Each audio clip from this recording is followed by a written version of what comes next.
Hello, geometry. Here we go with lesson 4 in unit 8. We're going to be looking at special parallelograms today. So the last two lessons, we've talked about the properties of parallelograms. Now we will look at special parallelograms and the additional properties that go with them. Notice that I said additional. All right, I'll talk about that in a little bit.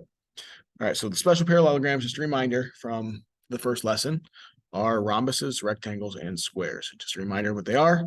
A rhombus is a parallelogram with 4 sides congruent.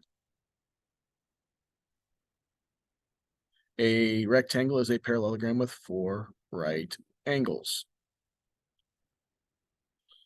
And a square is a parallelogram with 4 congruent sides and 4 right angles.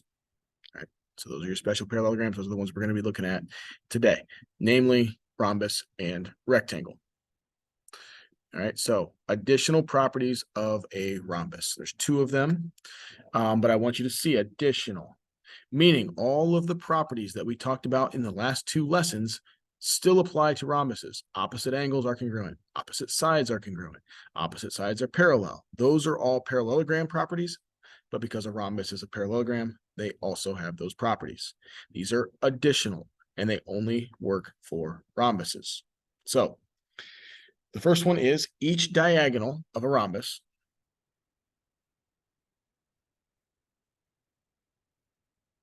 bisects 2 angles of the rhombus. All right, so what that's saying, like looking at angles 1, 2, 3, and 4 there, that diagonal bisects angle A and angle C. So what that means is angle 1 is congruent to angle 2. It also means angle 3 is congruent to angle 4. And what you're going to find out is that they actually all equal each other. Angle 1 is equal to angle 2, which is equal to angle 3, which is equal to angle 4. And the reason for that is, since it's a parallelogram, the opposite angles are congruent. So A and C are congruent. The full angle A and the full angle C are congruent. And since those angles get bisected, then 1, 2, 3, and 4 are equal. So let's say angle A was 60. That means angle C was 60. And if that diagonal bisects it, angle 1 and angle 2 are 30, but so are 3 and 4. And then I could even go a step further with this. Draw the other diagonal in there. And these would all be congruent.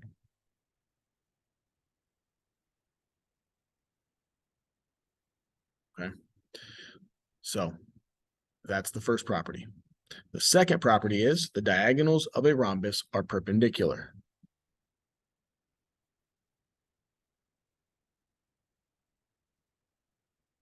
Which means where they intersect, so AC is perpendicular to BD, which means where they intersect, they form right angles.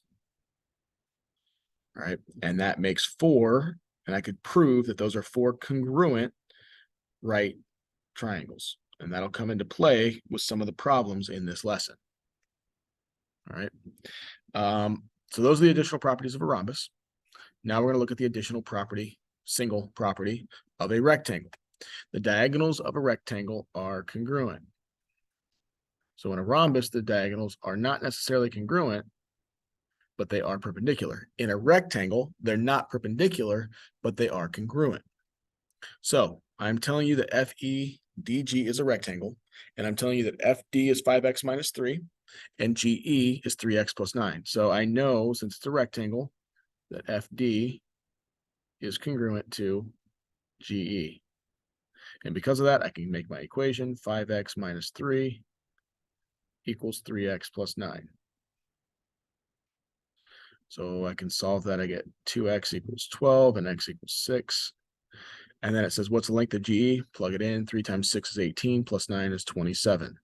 You could check to see if you're right by plugging in the 6 into the other one, FD, and you would also get 27. Now, I'm just going to show you another type of question you might see. I might give you something like, put an H right here. I might say FH equals, I'll say y plus 2. And then I'll say GE equals, I don't know, 4y minus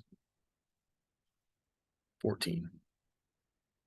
No, 13. I'll go that. That'll work out nicely. Maybe not. I don't know. But what I want you to see is I only gave you FH for the first part. And then the second part, I gave you GE, which is the whole thing. Well, a rectangle is also a parallelogram. So FH is actually equal to DH because the diagonals of a parallelogram bisect each other. So that means these are congruent. So I could say 2 times y plus 2 equals 4y minus 13 because the diagonals are congruent.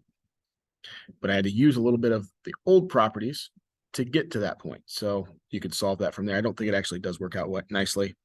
2y plus 4 equals 4y minus 13. You get y equals 2y equals 17.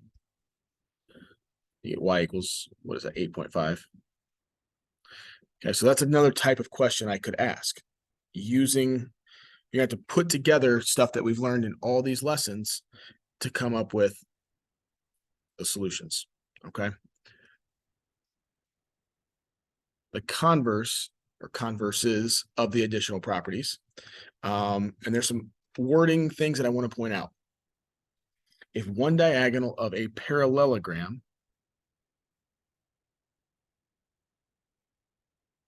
bisects two angles of the parallelogram, then the parallelogram is a rhombus. So let me draw what that looks like. So we have this quadrilateral that ends up being a parallelogram, which means these are parallel and these are parallel. Okay, so I have a parallelogram and I have a diagonal in the parallelogram. Let's draw a diagonal in there that bisects two angles. So that angle and that angle get bisected, and that angle and that angle get bisected. So that's the hypothesis. So I've got a parallelogram that has a diagonal that bisects two angles. All with that information right there, I can conclude that this is a rhombus. Okay, that's what that's saying. Number 2, if the diagonals of a parallelogram are perpendicular, then the parallelogram is a rhombus. Now, I want to show you this one. This is the one that I wanted to make very clear here. The word parallelogram is important, okay? Because you're going to have a shape. You're going to learn this in the next lesson. You're going to see something like that.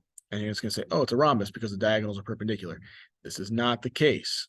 This is not necessarily a parallelogram, okay? This is actually a kite, and a kite actually has that property of the diagonals being perpendicular. It's got to be a parallelogram. So I'm going to draw a parallelogram.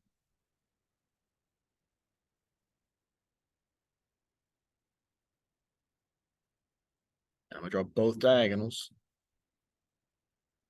And I'm going to show that they're perpendicular. It's a parallelogram. That's what the triangles mean. And then it's perpendicular. Then I can say it's a rhombus.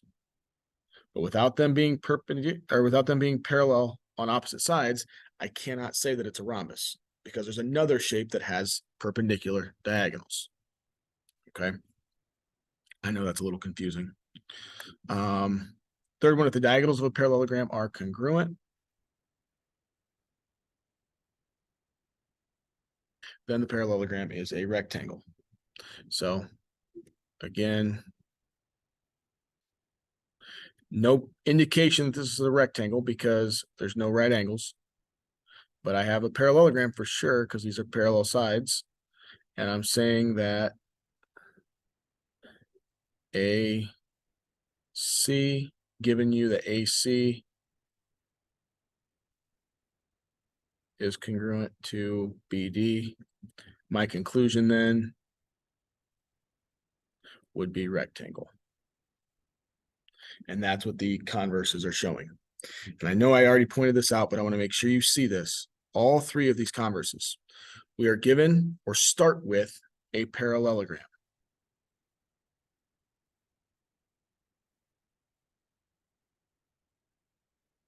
with certain characteristics. So it's a parallelogram with this added characteristic. With that information, we can conclude that it's one of the special parallelograms. Okay, that's what those converses are showing. I know it's kind of confusing, and I'm not going to sugarcoat it. It does get a little confusing, but keep working at it. I think it'll start to clear up. So that's it for this lesson. Trapezoids and kites will be next.